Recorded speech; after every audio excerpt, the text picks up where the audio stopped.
Welcome to the Real Estate PB&J Hour on Money Talk 1310 and 100.9 FM. Rose and Womble Realtor Paul Fuqua is here to share market facts, the fundamentals of selling, buying, owning, and improving your home, plus interesting experts. Now, here is Paul.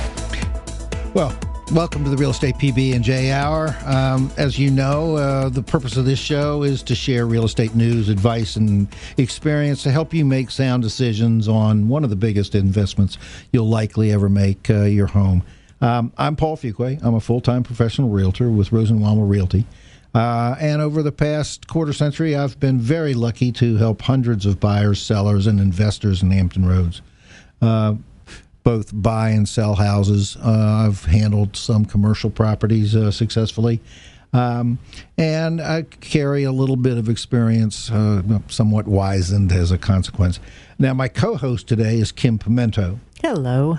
Kim is the managing broker of the Greenbrier office of Rose and Womble Realty. And our task, as I state every week, is to dispel the many myths and misstatements and misunderstandings which tend to come up during any discussion of real estate at your back fence or during kids' soccer games or sitting in the stands during high school playoff games or whenever people gather. One of the key components of discussion beyond the weather and how the local football, basketball, and baseball teams are doing, but also real estate. It's something we all are familiar with it. Because we all have to live somewhere, right, Kim? I mean, we have to live somewhere. Yeah, we all have to live somewhere. So that's real estate. Sure. I know when I was first became involved in this business, the question that was posed to me was, how long have you been in real estate? And I quite honestly said, my whole life I've been in real estate. Now, I wasn't amplifying that. It was simply the fact that I'd lived in houses and apartments my entire life, so I'd been in real estate, despite the fact that I was somewhat wet behind the ears at the time. Now, last week, we spent a good part of the show discussing the overall real estate market here in Hampton Roads, and this hour is about the fundamentals of real estate and what you can do to maximize your ownership. Now, if you'd like to talk to me or Kim during the show on the air, please dial 757-497-1310. I'll repeat. The line here into the studio at Money Talk 1310 is 757-497-1310. We want to make the show as relaxed and collegial as possible and offer opinions and experiences. And most importantly, strike an agreement, or rather cover those elements that are very important to you in ownership, maintaining your ownership, maintaining your home, and then what the considerations would be when you become involved in a real estate transaction. Market forces are changing. Yes, they are. For the positive. Yeah, I get to touch on rates in a little bit. We'll discuss some significant information on the status of the housing market nationally, and then I'll try and give you some specific stats on the local market. Kim, you want to give us any kind of overview of what's going on? In the local market? Or wherever. Okay. I don't care. All right. Well, all right, wait a minute. Hold on. You have to understand, Kim just got back from being at the largest chili cook-off in the world. Yep. It's in Terlingo, Texas. It started in 1967. And you judged this is our 55th year. You judged something. I did. I got to judge at the final table. I got to judge ribs. Now, do you taste each rib? Is Yes. that the way it works? Mm-hmm. Were you part of a panel, or were you the judge? I think there was 8 of us at the table judging. Right. So, what do you pass the plates down, or how does it work? Well, yeah, because you get a new fork each time, and you have a knife and you cut a piece off and you taste it, and there's categories about how you're supposed to judge it, and then you give it an overall judge score of 1 to 10. Right. And so you judge it on the color of the meat. How does it smell? The color of the bone. How does it taste? It's good. Yeah, it's fun. They were really good. How many thousands of people are watching you do this? Well, they kind of rope you off. Oh, they do. Yeah, but they can't so the bribe audience you. is out there, though. Yes, right? yeah. They're There's watching. an audience out there. Yeah. Do you get But cat they're- calls and anything when you give a score? No, it's all private. You're not supposed to share your score with any of the other judges. It's not like the Olympics where you hold up a number. No. Oh, You've that's got a too piece bad. of paper you write it on, and you fold it up, and so Right. the other judges can't see. Oh, Yeah, there's no yeah. collusion possible. No. Oh, but this is really that's not very much unlike the Olympics. Is it? Yeah, they judge it, so then they get the final score. Now, how many people show up for this? Oh my thing? goodness, I can't even tell you. I mean, How many RVs were there? there's probably about, I would say, at least 2,000 to 3,000 RVs all over, scattered around the campground and throughout the hills. Plus, the hotels were all filled. Now, does everybody have to dress accordingly? No, it's t-shirts, cowboy No boots. Oh, you had to have the boots. Yeah, right? hiking boots or something. But it's very, very relaxed. Yeah, well, what about the hats? Yeah, a lot of cowboy hats, but then a lot of ball caps or just hats to keep yourself out of the sun because it was warm. It was like 80 degrees. Right. Because it's down in the desert. It's really cool. It's in a ghost town on the border of Texas and New Mexico, down in the Big Bend State Park. Right. And it's gorgeous. They have canyons, and you can go hiking and river rafting and kayaking. But so the ghost town used to be an old mercury mining. Right. And so all the graveyard there is the most photographed graveyard in the United States, and it's like the old Western one where the rocks are stacked up. Mm-hmm. So that's pretty cool. It is so an old Western one, isn't it? Yeah, It's yeah. not like an old Yeah, and so a lot of the old mining homes are still there, and ruins, most of them, of course. Well, when I was a kid, you could buy mercury. Mm-hmm. I mean, I remember playing with mercury, only to find out much later in poisonous. life that it was Your parents didn't like you Well, much. no, I mean, we had mercury. It was nothing. It was something you played with. You'd roll it from hand to hand. It was and liquid. It was awesome plaything. We never ate it. My parents said, do not eat the mercury because it'll kill you. Okay, but we can certainly have it. And we kept it. And I don't know whatever happened because we must have had a pound of mercury. Right, that accumulated over the years. Yeah, so it was. So all the people that are buried there worked with mercury. Yeah, probably. That's probably why they're there. You can still apply for a permit to, get buried there, but the probably total population of the town year round is probably less than 100. It's very small. But holding on. Holding What's the on. average age? Oh, they're probably young. You're attracting the desert artists, Right. and the people wanting to go off grid. Well, what's the other one that's held out in the desert in California? That runs for a month, and they built. Oh, but is that a chili cook-off? No, it's not a about chili the Burning cook-off. Man. Yeah, I Burning Man. Yeah. So this That's isn't not a chili cook-off. Okay, yeah. But this is strictly a chili. And Yes. what other foods? Well, we judge ribs, beans, black-eyed peas, chicken, and chili. And All there's separate there's entities. two chili cook-offs going on in the same town. One's Right. the Kasi, and then one's the original Rick Fowler Talbert. When Talbert's my maiden name, and so because so you're royalty. my dad is treated like my parents are just Oh, that's that was wonderful. his first cousin that started it in Yeah. 1960. Women couldn't attend when it first started. Really? No, it was kind of a man's thing. Yeah, well, lots of booze being thrown down and Yes. spitting and Yes. farting and doing those Yeah, things that yeah. you It do used to when be you're quite eating chili. wild. Yeah, I can imagine. But they got in a fight over beans. So This week? well, you no, were they there? long time ago they got in a fight over beans. Half of them said no beans in the chili, half of them said beans in the chili. So they took it to court. And so anyway, there's two chili cook-offs not very far from each other there. One allows beans in the chili, The and the one you other went one no beans. No beans. Beans are on the Okay. side. Oh, okay. Okay, so no rehash of Blazing Saddles campfire scene. Yeah. Well, they still have beans, but it's on the side. You Oh, okay. add beans if you want the So beans. you could judge them. Yeah, we judge the beans. Yeah. Well, I mean, But chili it's a beans, lot of fun. there are chili beans. Yeah. Right? We bring in bands from Austin. Right. Each night there's two bands, and Ray Riley Hubbard was there this year. Up against the wall, Redneck Mother. Yeah. And Gary P. Nunn. Can you give us a Yeah. little rendition of that? Okay, it's up against the wall, Redneck Mother. Mother who has loved his son so well. So well, so well, so well. He's 34 and drinking in a honky tonk. Kicking hippies' asses and raising hell. That's the chorus. That's wonderful. And everybody knows every single word. Well, Jeff, what was it? Jerry. What? Jerry Jeff Walker. Jerry He's Jeff saying Walker. "Pissing in the Wind." Yeah, look, folks. If you want to hear real Texas, Jerry Jeff Walker. Yeah. Now, he died a year or so ago, not Yes. too long ago. And my daughter, who lives in Austin, is now Texan by acclamation. She turned me on to Jerry Jeff Walker, and Yeah, she he was sent a good. couple, and I went, "Wow, this guy Yeah, is awesome." I like that word. I'm pissing in the wind and it's blowing all over my friends. That's what you get for pissing in the wind. Those are lyrics, folks. We don't mean that. Please don't crash your car. Tomorrow's Veterans Day. Yeah. Oh, by the way, they canceled the Veterans Day parade Oh no, 'cause in of the Virginia rain. Beach tomorrow because of the projected tornadoes and storms and things of that nature. But if you'd like to hear any of the music that was going to be played, don't rely on us. Yeah. Oh my goodness. Oh, wow. How much? Well, we go on about the. Yeah, shall we Okay. talk about real estate here? Yeah, we'll talk here, let about me- real estate here. I want to get onto the.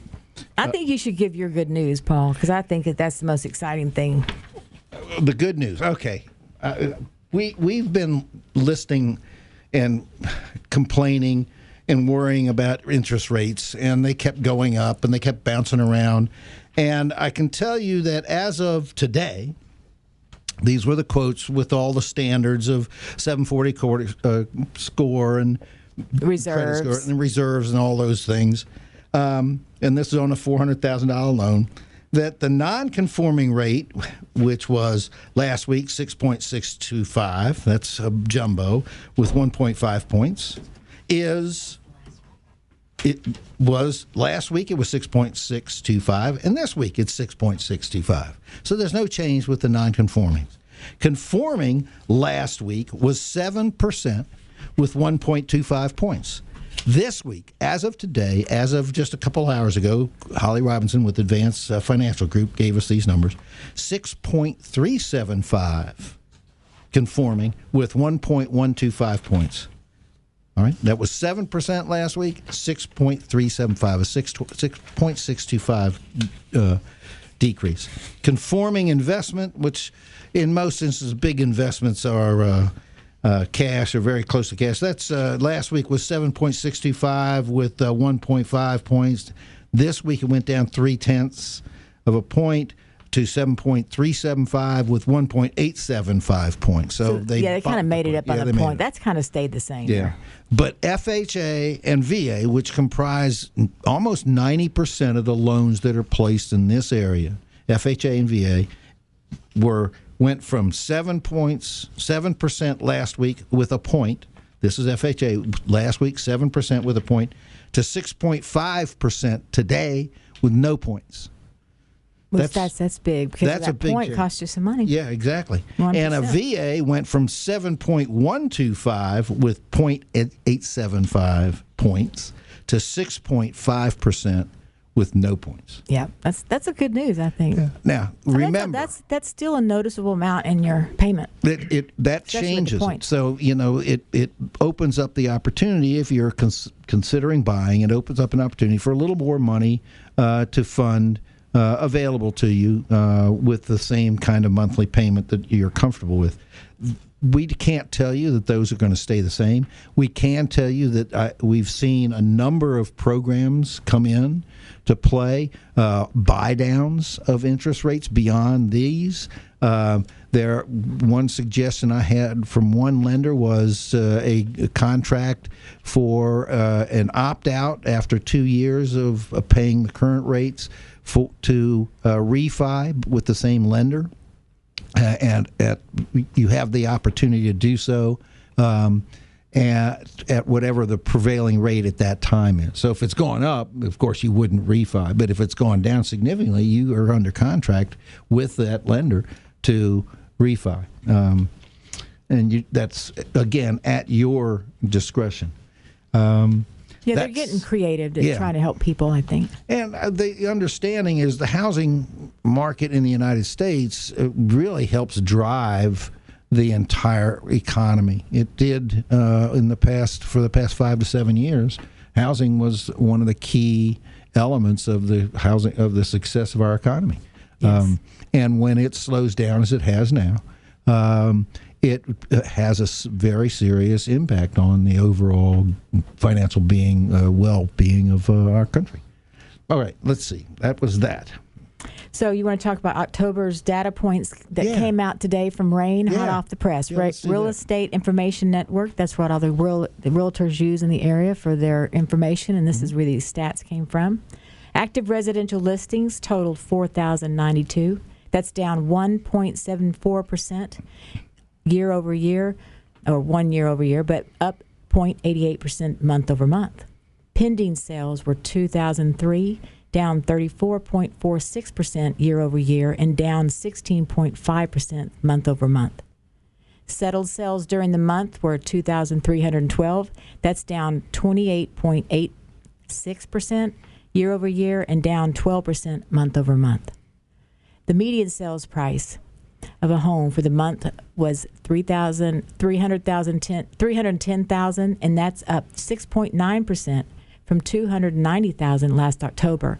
September's MSP was also $310,000. So we're stabilizing. Right. I think that's kind of a good sign. Yes, it is. The MSI for the month was 1.45. That's up from 1.26. That means, folks, that MSI, that statistic it's months of inventory. Yeah. So as a healthy market, it's about 4 or 5 months of inventory, and that means it would take right now 1.45 months or 6 weeks, in essence, to get rid of all the houses that are in inventory that are out there for sale right now, as long as no new houses came on the market. Often we refer to that. I kind of like that wording better, absorption rate. Yes. So that means how many months it is to absorb the current inventory. Right.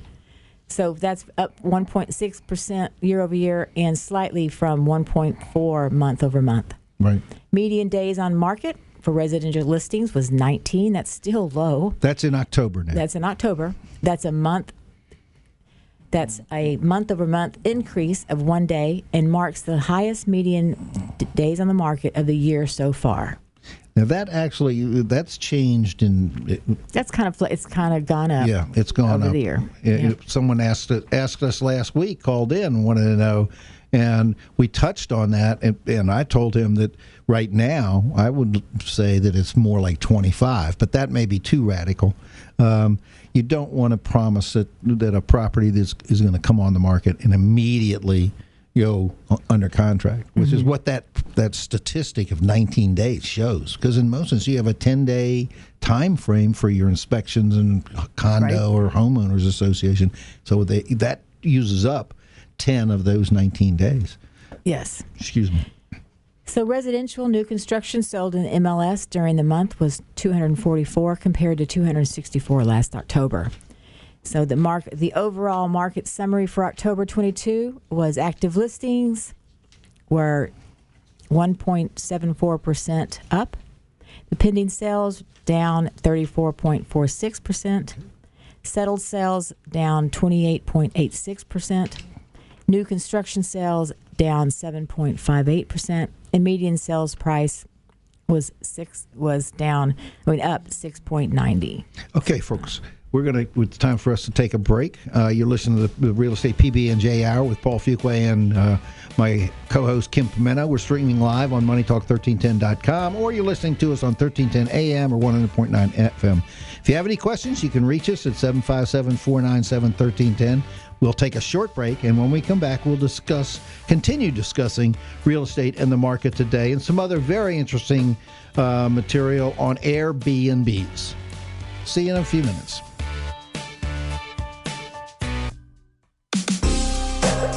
Now back to the Real Estate PB&J Hour on Money Talk 1310 and 100.9 FM. Rosenwomble Realtor Paul Fuqua gives you the fundamentals of real estate selling, buying, owning, and improving your home.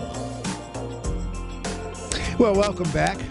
If you're listening to, or you are listening to the Real Estate PB&J Hour here on 1310 AM and 100.9 FM, and it's streamed, MoneyTalk1310.com. It's a podcast without the moving. Well, a podcast, is there a visual aspect of podcasts, Kim? There can be if you film them, but like ours doesn't have one, and a lot of them don't have them. Well, as always, you can listen to this show within 24 hours of our broadcast live and all the past episodes. This is the 43rd show that's on the YouTube channel, the Real Estate PB&J Hour. You can go on there, and please go on and subscribe. We'd like to double the numbers of people who are subscribers. It costs you nothing, and that way you it'll show up. I don't know what happens when you subscribe, but whatever it does, subscribe. There's an incentive for us, I think. They get notified. Yeah, yeah, that's right. They get notified whenever we post something new one. Okay. Now, I'm going to go real quickly. Kim touched on most of the important aspects of the local market. Mm-hmm. Yep. Now, as of today, there were 4,073 active listings. We are seeing listings rise a little bit. Yep. And 3,363 of them are single family, and 710 attached homes. Condos and quads and co-ops and other types of things. Last week, our counts were 4,113. And this 4,073 actually represents a decrease in listings on a week-to-week basis of 1%. However, the number of properties actually available, not under contract, in this current count is 3,356, which is an increase of 161 or 5% over last week. Now, it's funny how the ebb and flow of listings keys to the ebb and flow of the market in terms of people looking at houses. We're going to get into that in a little bit.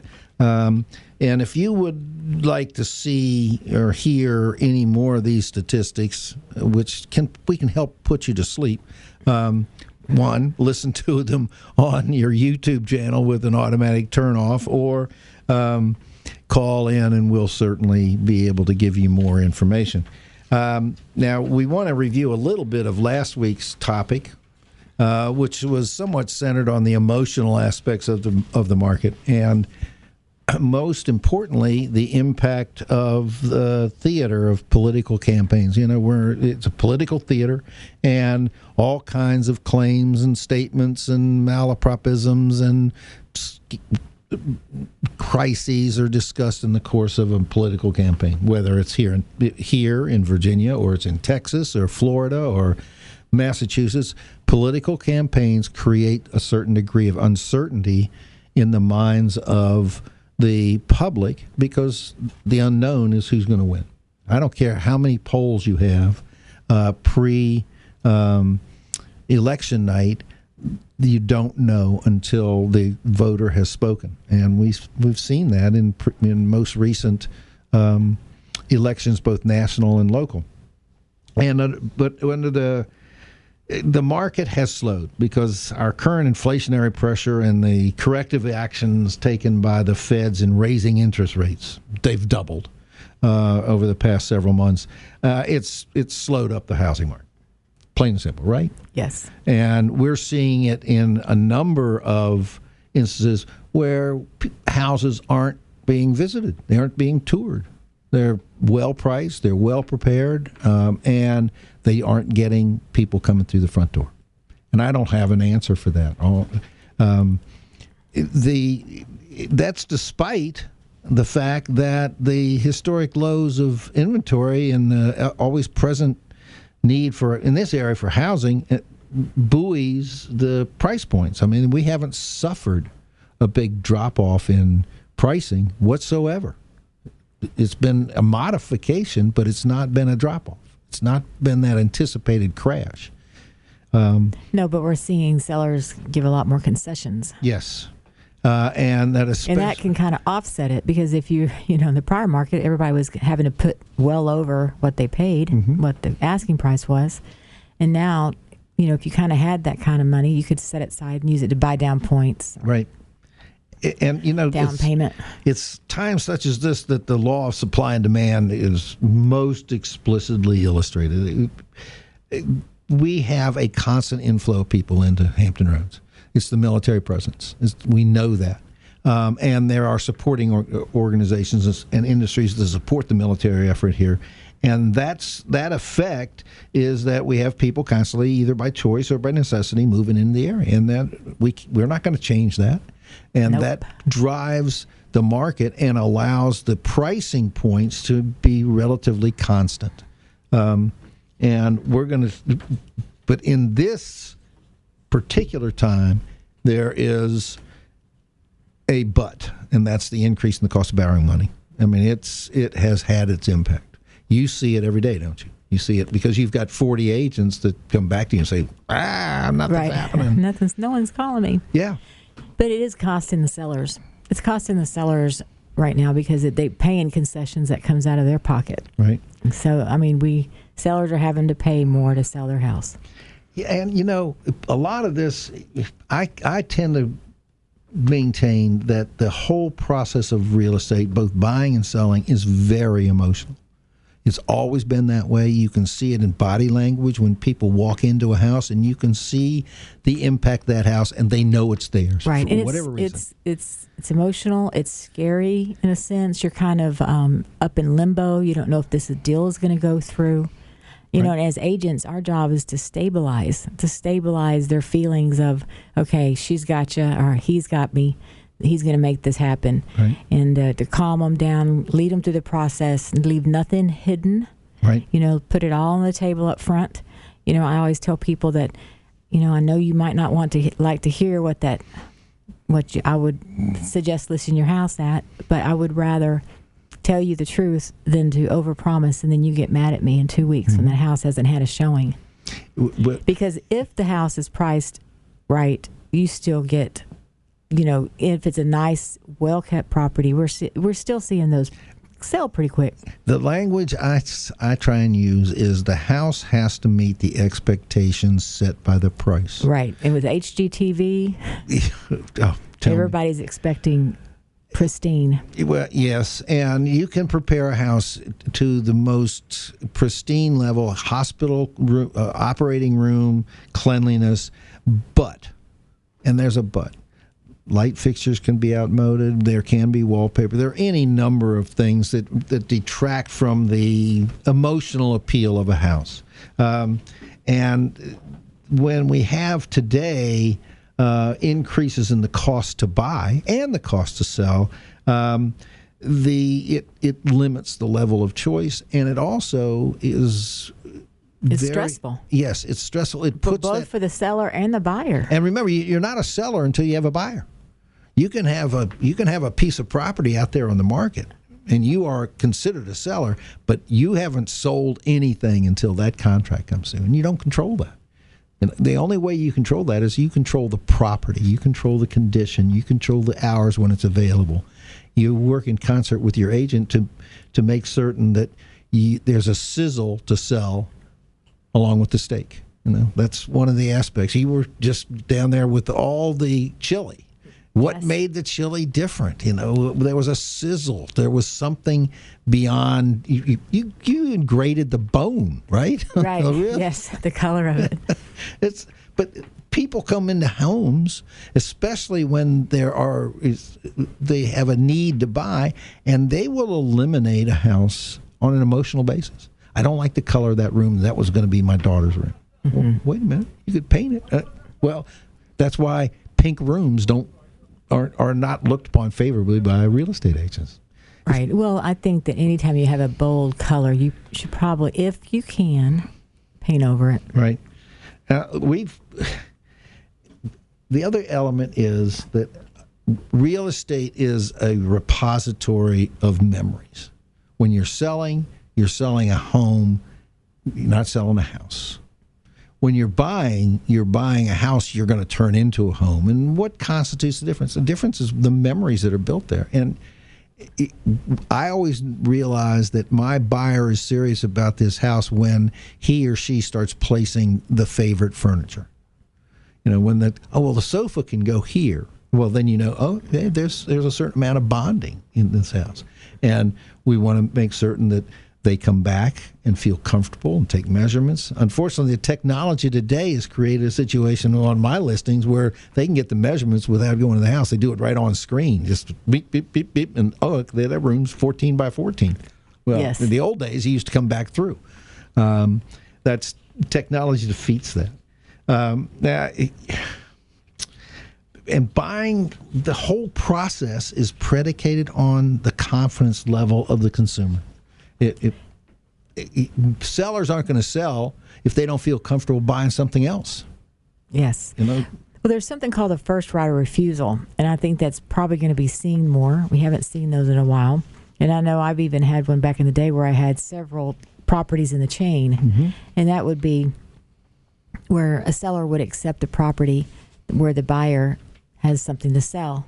So it would be contingent on them selling their property, because that's where the fund has to come through. Right. And there's deadlines in there, you know, that you're going to give them so many weeks to sell their house, then you have to renegotiate. But it can be a way for people to get into the houses that they want, and sometimes it benefits the sellers as well. As a matter of fact, you're familiar with a piece of property I brought on 2 Thursdays ago. We got a contract just 2 days ago on it that is contingent on the sale of the buyer's current residence in another locale here in Hampton Roads, but not convenient to the local area. Hopefully, they'll be able to arrange for the financing. There's some question about that right now. Yeah, as a good agent, though, you need to, if you represent the seller and you get a contingent contract, you need to call the loan officer, if they do have a contract on their house, or if their house is listed, preferably, usually the houses are listed or to be listed within so many hours. You need to call and look at that MLS. I would look up the property that they're having to sell. I would do some research on the contingent property because you want to make sure that it's priced right. You think it's going to sell.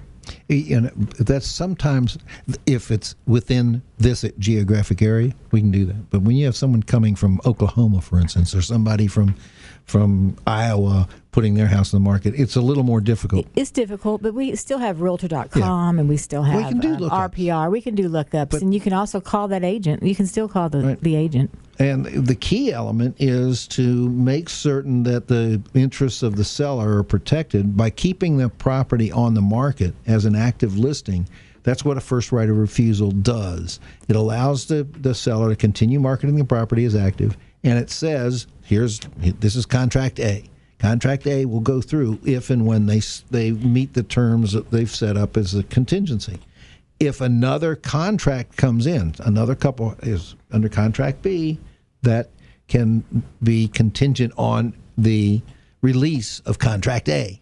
Right. You can perform. Yes. You can perform and buy the house. If they can perform, they can buy the house. If they can't perform, bye-bye. And the new one comes in. And in a short inventory market, we will see more of those happening, I think. We haven't seen them over the past, 2 years, because it's not a strong contract. Not termed probably 2 or 3 years, probably. Yeah.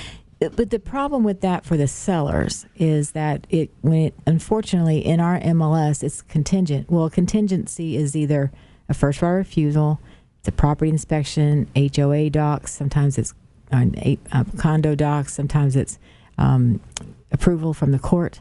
Well, it still gets the C. Right. So agents often will not show properties with the C, but I have learned throughout the years that you need to look at that, because if it's a first right of refusal, go show it. Yes. If you have really good buyers. Well, that's where the experienced agent will be of tremendous and significant help to a buyer. Yeah, I can't tell you how many times in my doing this since 2004, I've called the other agent and said, hey, my people really like this house. I see it's contingent, but how's that contract going?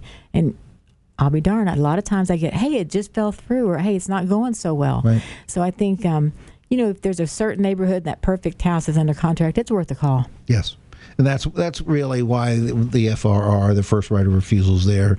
And it gives the initial buyer the opportunity to remove the contingency if he can provide documentation that he has the means to take this transaction to close. Yeah, I've often wished they would put FFR beside it so they would know. Now, we're running down to, we've got 2 minutes before we have to do our break. And I hope and I think that now that the elections have been completed. I know all the results are not codified as yet, but there will be an upsurge in confidence because we know what direction. It may not be agreeable to some or may be agreeable to others, but we know that there's a certain direction that the elections that were just held will take our economy and our society. And that the key element is whether or not we are going to generate confidence in the future.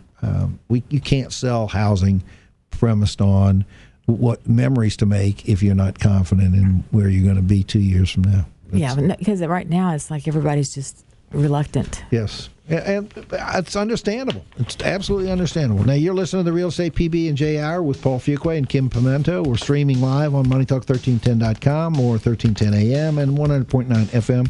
If you have any questions, reach us at 757-497-1310. We'll take our short break, and when we come back, we'll be discussing Air BnBs. Now back to the Real Estate PB&J Hour on Money Talk 1310 and 100.9 FM. Rosenwomble Realtor Paul Fuqua gives you the fundamentals of real estate selling, buying, owning, and improving your home. Okay, this is Paul Fuqua. We're here in the studio of Money Talk 1310. And you can always go back to our channel on YouTube, the Real Estate PB&J Hour, at your convenience and listen to previous shows. You may have a little more time now that we're back to Eastern Standard Time. I'm still not used to being at 5 o'clock or 5:30 or 5:45. It's pitch black outside. I know, but I do like walking my dog in the morning, but not being in the dark. I am enjoying that. Okay. Well, there's some good things. I don't know about we have 2 dogs, and they're still on daylight savings time. So they like to go to bed. They used to always want to go to bed at 9 o'clock. Well, that 9 o'clock is now it's 8 o'clock for us. So we're still up. The dogs, they're like, hey, we want to go to bed. We'll go to bed. Well, one dog can't get up in her bed without being picked up and carried because she has a bad knee. And it's a shame.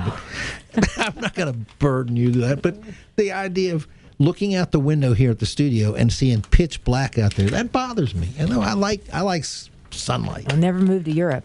Oh, I've been there, lived there. I understand. Especially England. Yes, it was dark. Okay, let's talk about Air BnBs. Okay, yeah. I've had a number of properties down there at the ocean front recently, and I was always getting the question, well, could I Airbnb it? And I'm going, yeah. So I better do a little research and find out what an Airbnb is. I thought it was something that was generic. It was like a bed and breakfast. There are bed and breakfasts out there. You can go to Luray Caverns, or you can go to Shenandoah Valley, or you can go anywhere you want, and you can find bed and breakfasts. But that's not an Airbnb. No. And an Airbnb is not a building. An Airbnb is a referral service. 3 guys in 2007, 2008 out there in San Francisco came up with the idea. Yeah, they were broke. Yeah, they needed some income, so they fixed up a room and started renting it out. Yeah, and they were technical wizards, and they now have in 220 countries, they have a multi-billion-dollar business that's traded publicly. Today, I think it was $119 a share.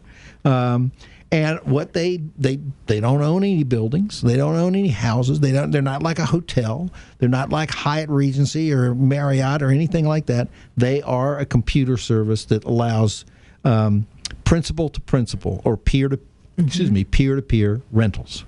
Correct. On a and they make it easy for the person who owns it. You know, silly me. I thought it was initially a trade name for a line of small hotels or affiliated chain of bed and breakfast, and boy, was I wrong. Right. And they've and now there's companies out there that will help you. They have cleaners and services all over the United States, and they'll help the owners find people who will come in and clean every day, and help them with. They have programs now that will automatically send out the text messages. The minute you open that door, you get a text message, hello, welcome to the cabin. It's amazing. And it's what it's done is has created a cottage industry. Remember cottage industries where you a bunch of housewives or a bunch of guys or whatever, and they would knit or they'd do their thing on a small scale. I have to be careful how I describe the cottage industry. But we now have an industry of individual property owners who offer through Air BnB and VRBO. There's another one out there too. But aren't they affiliated with? Well, you can actually connect your accounts, and so I had a story with that. I was looking for a place up near Luray for Thanksgiving weekend, and I booked a place, and I got it. He called me immediately. He said, "Well, his 2 accounts on Airbnb weren't speaking, and it's already been booked." So what you don't know about that is it says free cancellation. Well, they charge the person canceling $25 service fee. So that's one way. Airbnb does? Yes. That's one way Airbnb and VRBO are making their money. But he's going to refund the entire amount to me. He's going to send me a check, which I thought that was very nice. He felt so bad about that. So be careful, because without thinking, I booked and canceled 3 other properties, and so I've spent $75. I wanted. That's the Christmas. That's the Thanksgiving meal, right? Yeah, that's a turkey and all the trimmings. Well, 2 of them are in Pennsylvania, but Virginia borders so many different states. Right. It's hard to tell where you're going. Right. Well, I don't know if you want to make the trek. What I had, my wife and I had a little farm in Falling Waters, West Virginia, which is in the Panhandle. It was 8 miles south on 81 of the Maryland, Virginia, West Virginia line, and it was a delightful area up there. West Virginia. Oh, all the Pennsylvania, West Virginia, Maryland. That was straight Virginia. up 81. It's beautiful. But it was a 3.5-hour drive up there. North Carolina, yeah. And I related that my wife and I went camping. We talked about them on the last show. I'm not going to rehash that. But we were in Luray, and my wife was a wonderful navigator, and she decided we were going to drive up there using no interstates, no 64. So we were driving, and what should have been an hour and a half, maybe an hour, 45-minute drive, turned into 3 hours and 10 minutes. And it was a wonderful experience. Yeah, it's beautiful. Yeah. Anyway, okay. Air BnBs. The company, Air BnB, has been attacked by the hotel industry because Airbnb's landlord clients in short-term rentals has moved a discernible number of people out of hotels into these privately owned and rented short-term facilities, cabins, and you do have to in certain localities you do have to pay hotel tax, though. Yes, but get a license. But they're losing clients. The hotels. Yes, they are, and it's upsetting them because, example, my son was a baseball player, and when he was 12 years old, or actually when he was 10, and then 11, and then 12, he went to Cooperstown. They have a big tournament that's national in scope, and kids from outside the United States come in and play, and they're 120 some odd teams, and it was quite an experience for him. And we stayed in local housing that was made available through the organizers of the Cooperstown Dreams program. And it was delightful. And those people they don't go through Cooperstown. They do it all through Airbnb. Yeah, well, it makes it easy. And it's a nice little, outside income, a little side gig there. Yeah, if you have the facility. Is what they say now. If you have the facility, and whether you want to open your home up or do you want to put a little tiny house in the backyard, you can do it. But I think we have some material on what it takes for instance, in Norfolk. We use Norfolk as an example. What it takes to if you have a facility, you have a separate entrance and a bathroom, and you wouldn't mind people living in your home while you're there, or living in your home when you're not there. You can sign up with and let it be an Airbnb in Norfolk if you do these things. Yeah, in Norfolk and Virginia Beach had easily accessed about how to do this on their websites. I couldn't find it on the Chesapeake website. Right. Not surprised. But I think that, I think it's a wonderful thing. Virginia has Virginia Beach has a little bit more restrictions on some of the areas. But I think that it's wonderful. I think it's a way for people to go and experience an area that they couldn't afford before. Because I think sometimes it's a little bit cheaper. Not always. Sometimes it's a little bit cheaper than a hotel room. And you have a lot more space. Yes. And you also have the amenities that are in that home. Yes. In most instances, if they have a swimming pool, you have access to it. Hot tub, you have access to it, and you are the sole person, sole occupant for that period of time. Now, these are all short-term rentals. Airbnbs are not 30-day rentals. I guess they could be, I don't know. But I think that most of them are short-term. And I spoke with a guy from Tennessee that was into Airbnbs and has been doing it. And he said, from just doing it, some of his things that he suggested was, first of all, don't limit the amount of stays. Allow it to be 2 nights. Right. Because in down seasons, you'll limit yourself, and you won't get as many hits on your property if you limit the amount of days. Right. Now I can understand one night might be a problem, but and then he also said there's got to be like something that keeps them there, and decorate according to it. So if you go to the mountains, make it look like a mountain place. Right. Have a hot tub if you can. He said, hot tubs are good, pools are good. So, you want to pick a property that is going to entertain people while they're there and like it. And I experienced that. One of the reasons I canceled one of the properties up in Rileyville was because it was very foo-foo. And the one that you're a Texan. Everything's I know, foo-foo. but if I go to the mountains, I don't want to be foo-foo. I want comfortable couches and rugged looking, and it just didn't give me that feel of, hey, I'm going to the mountains. Right.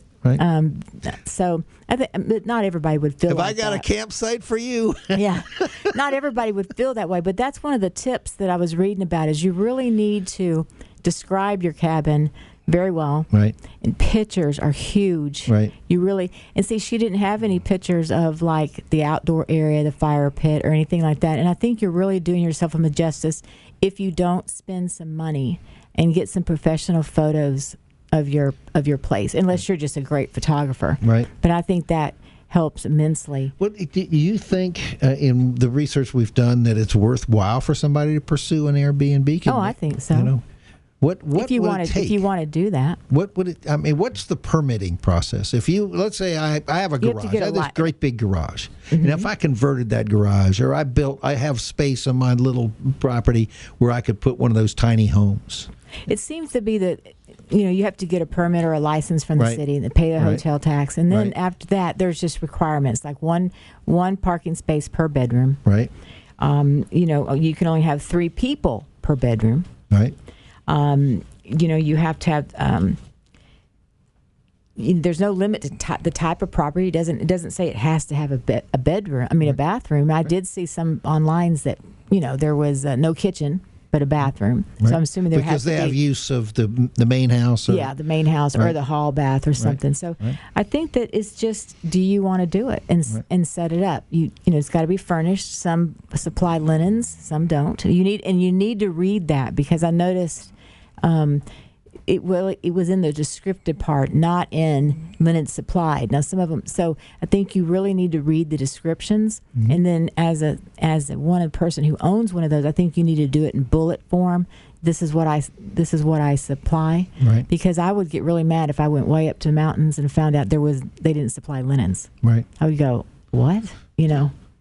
Not being able to take a shower would be, or cover up at night might be an issue. If you'd like to see or hear or reap the benefit of the research we've done just in preparation for this show, and there's a voluminous body of work on Airbnbs and the actual site Airbnb. And the site is very good. It supply you with an email address. It gives you templates for the emails.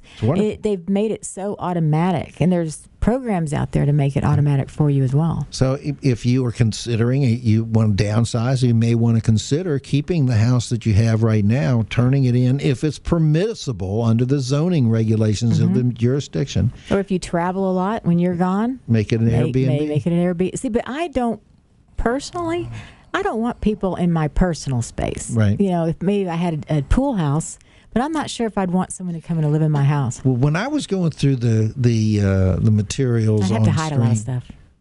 We have 3 minutes. There were cabooses converted into yurts, boats, and I've seen a yurt. Up in Virginia. There's trains, little train car cabooses and stuff. Those were really cool. That is absolutely. This is what I thought was so funny. There's a lot of tiny houses. I thought, I figured all those tiny houses. People lived in them for 6 months. And, the heck with this, man. Let's rent it out. But scenery is important, and the fact that you're convenient to something is important. I don't think my house would work because, we're kind of bordered by water, so there's nothing that's really. It's a bike ride if you want to go to the store. Right. It's not an easy walk. Well, and also it's not as costly as like the beach homes when they charge you 25%. Yes. Or 20%. Because the Airbnb.com charges 3 to 6%. Yeah, it's minimal compared to so people make more money on their properties. They are making billions of dollars. We're down to the last 2 minutes of the show, and I want to thank Kim for being here again, and I want to thank you out there for joining us for another episode of the Real Estate PB&J. We hope you enjoyed this broadcast, and I hope you'll call me at 757-449-7463, 757-449-7463. That's my cell. Or go to paulfuquayrealtor.com if you want to discuss Airbnb opportunities in investment properties. If you want to have your house assessed for its market value, I'd be more than happy to spend time with you. And I certainly hope that you will go to the YouTube channel, the Real Estate PB&J Hour, and subscribe. And to say thank you for listening to this show, I'm offering you a free digital copy of my 31 tips to sell your home.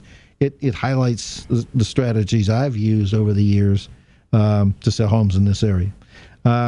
Again, thank you very much for being on the show, and I treasure the discussion of the beans and the ribs and terlingua. Yeah, if anybody's down in the Big Bend State Park area, that's a beautiful area. It's worth a trip. Now, we will be back to you next week. I don't know what our subject matter is, but thank you very much. Have a wonderful Veterans Day. Hopefully the weather will not be as bad as it's predicted to be. And have a wonderful weekend. We'll talk to you next Thursday at this same time, 5 to 6 on 1310 AM, 100.9 FM. This is Paul Fuquay saying good night for this evening. Good evening.